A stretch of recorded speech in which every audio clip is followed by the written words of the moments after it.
황제의 열차는 1909년 1월 7일 아침 8시 10분에 서울역에서 출발했다. 대한제국 황제 순종은 6박 7일의 남순 일정에 올랐고 한국 통감 이토가 동행했다.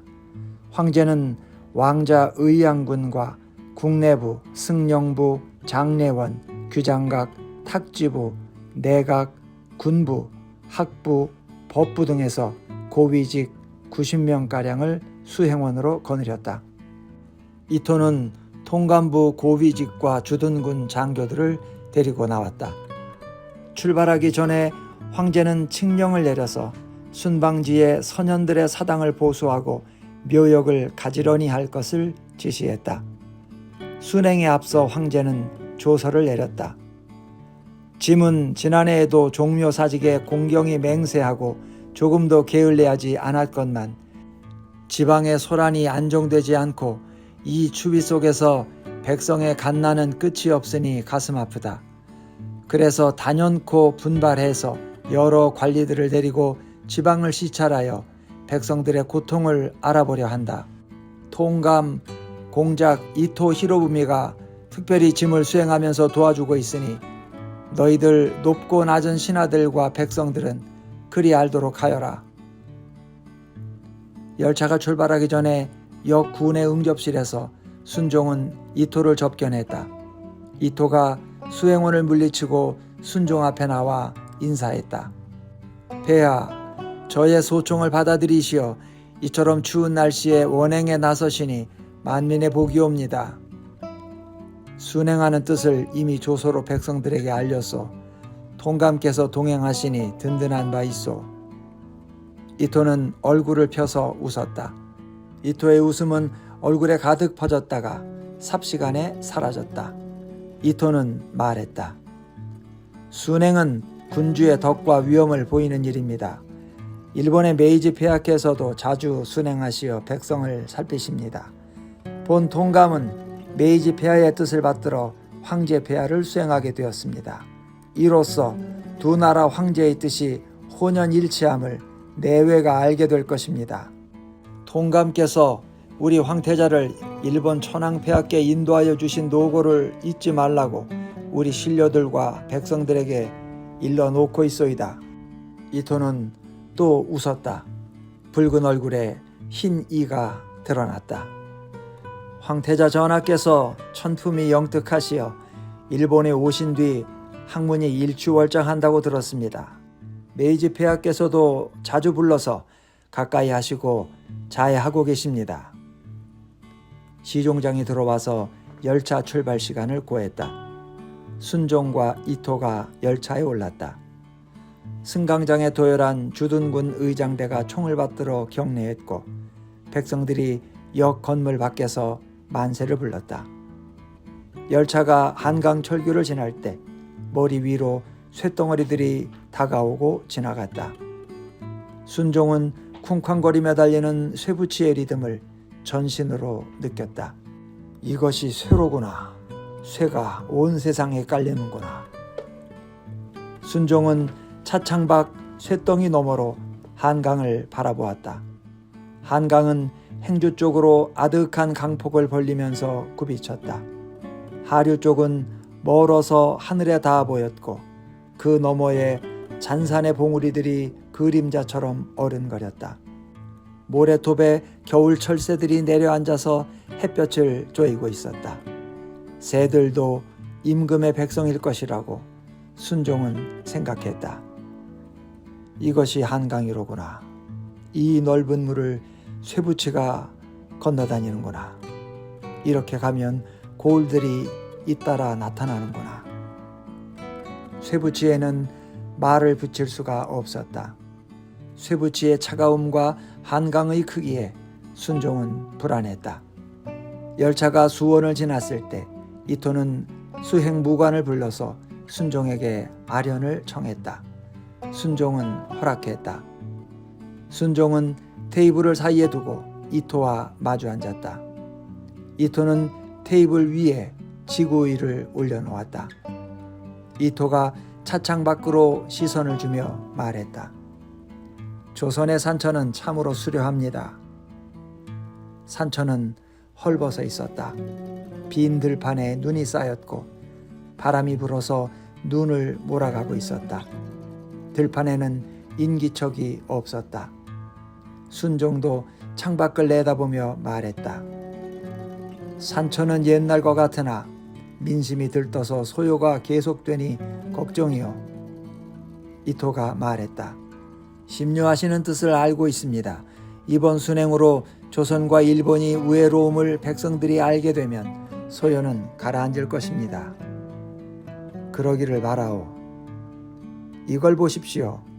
이토는 지구위를 돌려가며 조선, 일본, 중국과 서양, 미국의 위치를 설명했다. 이토는 손가락으로 조선반도를 가리키면서 말했다.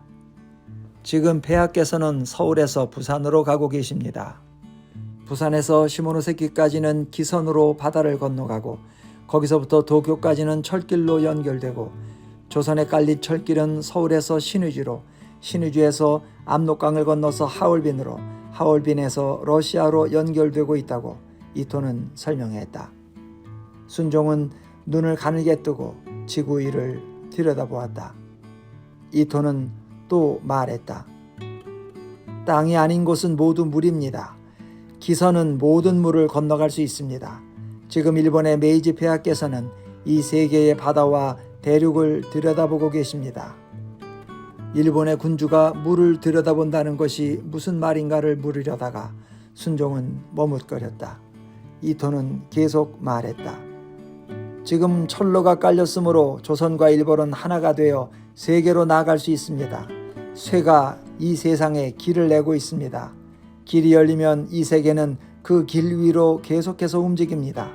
한 번 길을 내면 길이 또 길을 만들어내서 누구도 길을 거역하지 못합니다. 힘이 길을 만들고 길은 힘을 만드는 것입니다. 순종이 말했다. 세상에 땅과 물을 건너가는 길도 있지만 조선에는 고래로 내려오는 길이 있어 충절과 법도와 인륜의 길이요.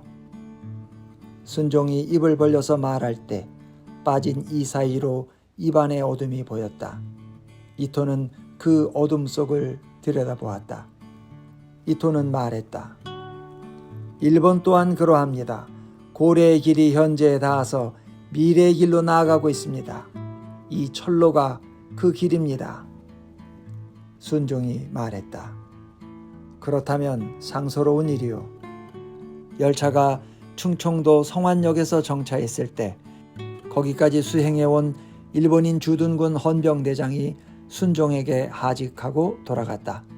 순종이 헌병대장의 노고를 치하하고 금일봉을 내렸다. 이토가 순종의 자리로 다가와서 말했다. 폐하와 함께 성안을 지나니 기쁜 일입니다. 15년 전 청일전쟁 때 일본군은 성안에서 청군을 대파했다. 평택 쪽에서 내려온 일본군은 경계를 풀고 있던 청군을 야습했다. 날이 밝자 성안의 들판에 청군의 시체가 깔렸다. 살아남은 자들은 군복을 벗어버리고 조선 백성들의 옷을 뺏어 입고 달아나다가 굶어 죽고 더위 먹어 죽었다. 성안의 옹기장이, 고리장이, 방짜장이, 미장이, 대장장이들의 마을은 흩어졌다. 조선반도에서 청군은 세력을 회복하지 못했다. 성안 전장에서 일본군 나팔수 기구치 고해이는 숨이 끊어질 때까지 나팔을 불어서 돌격 명령을 유지시켰다. 기구치의 사체는 나팔을 입술에 대고 있었다. 기구치는 사무라이가 아니라 전장에 징집된 하급 병졸이었다. 일본 시인이 시를 써서 기구치의 충운을 기렸다. 메이지는 대본영에서 성안의 승리를 보고받았다. 메이지는 몸소 군가 성환 전투를 지어서 병사들에게 내렸다. 노래의 가사는 우리의 씩씩한 용사는 피아의 시체를 넘고 넘어 용감하게 나아간다. 만세 삼창을 불렀다오. 만세 삼창을 불렀다오. 군악대가 나팔로 이 노래를 연주했다. 이토는 성환의 승리와 기구치의 용맹을 순종에게 설명했다. 일본이 중국을 물리치고 조선을 보호하는 토대가 성안에서 마련되었습니다. 성안은 상서로운 땅입니다. 성안 싸움의 전말은 대충 알고 있어. 기구치는 천출이고 무명병졸인데 죽을 때까지 나팔을 불었으니 메이지 폐하께서 어여삐 여기십니다. 귀국 병졸의 충원이 가상하오. 열차는 대구를 지나고 초량을 지났다. 대구역에서 정차했을 때 순종은 관리를 보내 이퇴계의 사당에 제사 지냈고, 초량을 지날 때는 신라 왕들의 무덤과 김유신의 무덤에 제사 지낼 것을 하명했다. 황제의 열차가 정차하는 고을마다 지방 관장들이 백성들을 부려서 옛 성현과 충렬의 사당에 얽힌 거미줄을 걷고 묘역의 잡초를 뽑았다. 효자와 연료를 표창했고 늙은이들에게 밥과 술을 대접했다. 열차가 부산역에 도착했을 때 순종은 300여 년 전 임진년 전쟁 때 부산성에 쳐들어온 일본 군대와 싸우다 죽은 동래부사 송상현의 사당에 제사 지낼 것을 지방관리에게 일렀다. 이토를 수행하는 통감부 정보관리가 순종의 동태를 염탐해서 이토에게 보고했다. 이토는 말했다. 못 본 채 하라. 민심을 덧나게 하지 마라. 발설을 금한다. 메이지는 제2함대의 기함 아즈마오를 부산항으로 보내고 순종에게 전부를 쳤다. 순행하시어 백성들의 형편을 살피시는 귀 황제 폐하의 노고에 경의를 표합니다. 짐의 함대를 부산항으로 보냈으니 배를 순시하여 주시면 다행이겠습니다. 순종은 마차를 타고 항구로 갔다.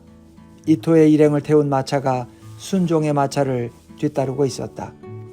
흰옷 입은 백성 수천 명이 부두 앞 공터에 모여 있었다. 백성들은 땅바닥에 꿇어 앉아서 머리를 조아렸다. 폐하, 일본 배에 오르지 마소서. 저들이 폐하를 일본으로 모셔갈까 두렵습니다. 폐하, 날씨가 춥사옵니다. 속히 대궐로 돌아가소서. 순종의 마차로 다가오려는 백성들을 기마 헌병대가 막고 있었다. 이토가 정보관리에게 물었다. 무슨 소란인가? 저들은 조선 군주가 납치되지 않을까 두려워하고 있습니다. 무장은 어떠한가? 폭민은 아닙니다. 다만 울며 소리치고 있습니다. 가엾고 무지한 백성들이구나. 병력으로 밀어내시겠습니까? 아니다. 상서롭지 못하다. 다만 부두에 접근하지 못하도록 차단하라. 경비대에 그리 일러라.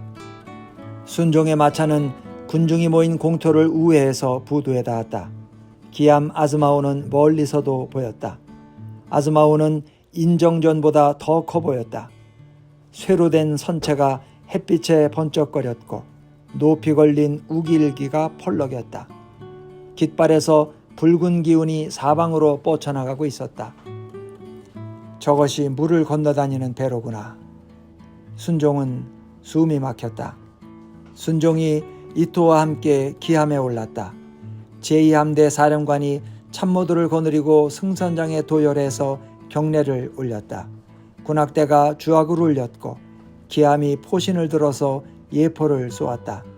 갑판 위에서 함대의 사령관이 상황판을 걸어놓고 기함의 성능과 무기의 위력을 설명했다. 순종은 알아들을 수 없었지만 가끔씩 고개를 끄덕였다. 사령관의 설명이 끝나자 순종이 말했다. 귀함의 무의가 실로 장함을 알겠소. 순종이 일본군 장교들에게 금일봉을 내렸다. 부두 밖 공터에서 백성들이 울부짖었다. 울음소리는 기암에까지 닿았다. 순종이 이토에게 물었다. 부두 밖 공터에 군중이 모여 있으니 어인일이요. 폐하의 안위를 염려하는 무리입니다.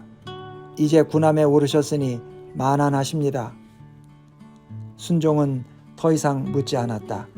순종은 메이지에게 전보를 보냈다. 귀국의 군함에서 사령관 이하의 환대를 받았습니다. 기쁘고 감사합니다. 귀 해군이 더욱 융성하기를 축원합니다. 순종은 또 덕수궁의 태황제에게 전보를 보냈다. 가는 곳마다 백성들의 열렬한 환영과 환송을 받았습니다. 일본 군함에서도 극진한 환대를 받았습니다. 멀리서 전보로 부황폐하께 고합니다.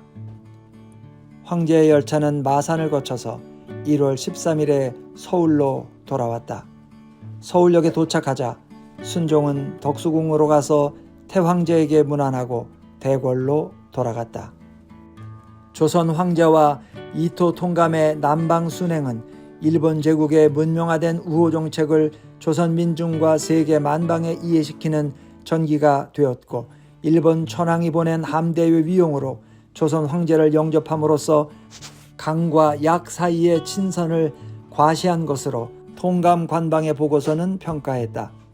조선의 양민들은 점차 통감 통치 안으로 순입되고 있으나 풍민들의 바로가 전역으로 확산되고 있으니 이 같은 시국 속에서 양민에게는 유화로, 풍민에게는 무단으로 대처하는 두 방향이 선명히 떠오르고 있다고 보고서는 결론지었다.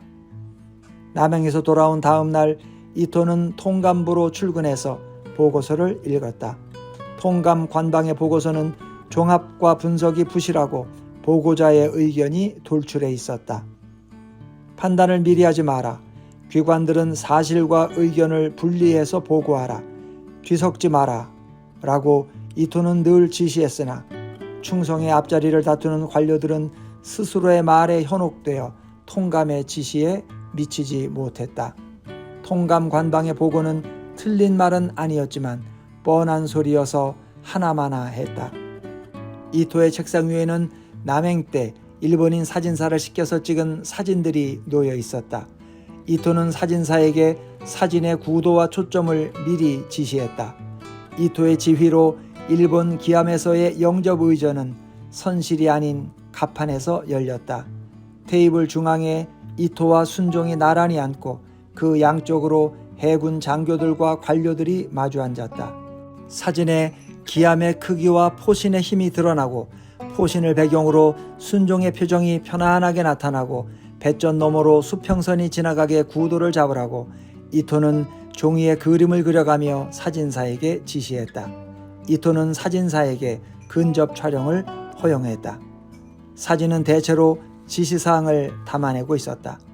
이토는 사진을 꼼꼼히 들여다보았다. 순종의 표정은 미소도 아니고 찡그림도 아니고 그 양쪽을 다 섞은 것도 같았다. 이토는 비서관을 불러서 같은 앵글로 찍은 다른 사진을 찾아오라고 지시했다. 다른 사진에서도 순종의 표정은 마찬가지로 모호했다. 다시 찍을 수는 없었다. 미흡하기는 하지만 이 사진을 공포하면 정책 효과가 클 것이었다. 이 사진이 조선 민심의 상처를 자극하겠지만 위력으로 압도하는 힘이 있을 것이고, 그보다도 풍민과 양민 사이에 장벽을 쌓아서 풍민들을 고립시키는 결과를 낼 것이라고 이토는 판단했다. 남행의 성과는 작지 않았는데 그 크기는 서서히 나타날 것이었다. 계속 순행을 이어가자. 이번엔 서북이다. 이토는 비서관을 불러서 서북행을 지시했다. 조선 황제와 함께 개성, 평양, 신의주를 순행하는 사업을 조선 황실의 통지에서 확정하되 수일 안에 출발하도록 준비를 갖추라고 이토는 지시했다. 잇따른 순행에 비서관은 크게 놀라면서 통감의 지시사항을 공책에 적었다. 이토는 이날 일찍 퇴근했다. 동행은 없었다. 이토는 남산 아래 요정 천진루에서 술을 마셨다. 기생은 조선 여자였는데 옆구리가 터진 기모노 차림이었다. 안주로는 송이버섯 볶음과 은행구이, 도미회가 나왔다. 내가 여기 있는 동안 너는 말을 하지 마라. 위스키를 다오. 위스키가 목구멍을 내려가며 전류를 일으켰다. 몸이 고단해서 술은 첫 잔부터 몸에 스몄다. 취기는 깊고 혼곤했다. 신의주에서 압록강을 건너서 하얼빈, 북경, 모스크바, 유럽으로 뻗어가는 철로가 이토의 눈에 어른거렸다. 철로는 쇠비린내를 풍기며 대륙으로 뻗어 있었다. 이토는 혼자서 와카쪼로 중얼거렸다. 조선의 도미회는 향기롭고 서울의 여자들은 꽃처럼 어여쁘다. 주둔군 장교들이 회식 자리에서 합창으로 부르는 노래였다. 서북 순행 열차는 귀로의 개성역에서 정차했다. 이토가 설계한 일정이었는데 개성은 고려 500년의 도읍지이므로 조선 황실은 일정에 동의했다. 고려 왕궁터인 만월대를 돌아보는 일정도 미리 잡혀 있었다. 순종과 이토는 만월대 돌계단 앞에서 마차에서 내렸다. 내관들이 일산을 바쳤다. 경비병력은 미리 와서 도열에 있었고 수행원 100여 명이 뒤따랐다. 돌계단은 단차가 커서 연을 쓸 수 없었다. 순종은 돌계단 33개를 걸어서 올라갔다. 계단을 밟을 때 몸이 굽어졌다. 내관들이 황제의 몸을 부축했다. 이토가 뒤따랐다. 마지막 계단 위로 올라서자 풀밭이 한눈에 보였다. 만월대는 500여 년 전 홍건적이 부수고 간 폐허로 남아있었다. 지방관장이 가끔씩 잡초를 걷어내서 풀밭 위에 주춧돌들이 드러나 보였다.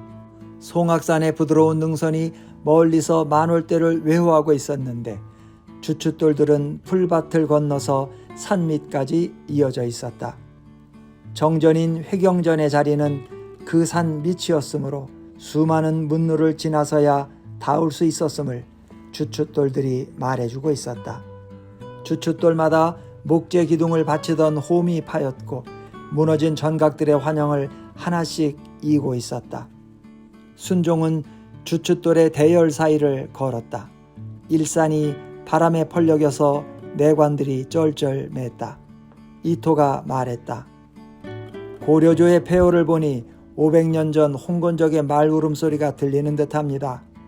그때 고려왕이 파천하고 왕궁이 불탔지만 고려는 곧 개성을 회복하고 적들을 압록강 밖으로 내몰았던 것이요. 폐하께서 고사에 해박하십니다.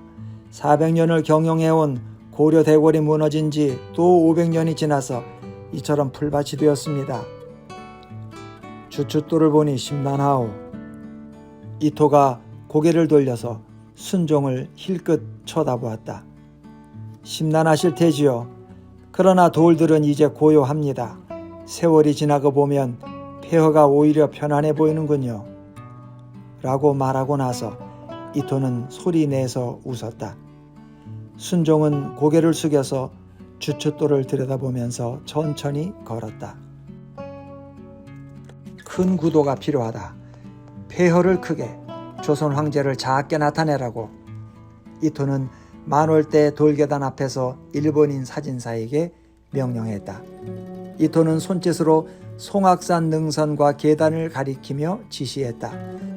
무너진 돌계단과 그 너머의 송악산 능선을 구도의 횡축에 들어앉히고 조선 황제의 대열이 그 폐허의 종축으로 길게 늘어선 사진을 이토는 요구했다.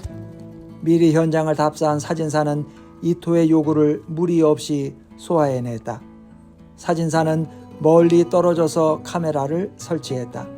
시야의 범위를 넓게 잡고 렌즈의 각도를 위쪽으로 5도쯤 올려잡았다. 뷰파인더 안에서 돌계단의 폐허가 화면 중앙에 가득 차고 그 너머로 송악산 능선이 구름처럼 떠보였다.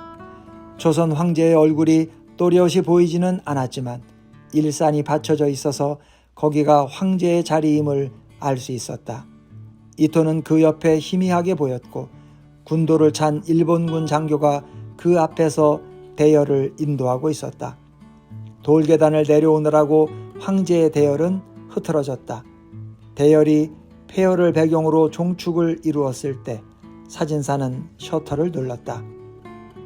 이토는 일본 해군 기함에서 찍은 사진과 만월대에서 찍은 사진에 만족했다. 이 사진 두 장이 조선의 운명과 조선의 앞날을 보여주는 것이라고 이토는 판단했다. 사진은 무리 없고 과장 없이 찍혀 있어서 보는 사람들에게 편안하게 다가갈 것이었다. 아직 오지 않은 시간들, 앞으로 다가올 시간들까지도 사진에 찍힐 수 있다는 것을 확인하면서 이토는 혼자서 놀랬다. 이 사진 2장을 한 쌍으로 묶어서 일본, 조선, 그 밖에 여러 나라의 언론기관에 배포하라고 이토는 비서관에게 지시했다.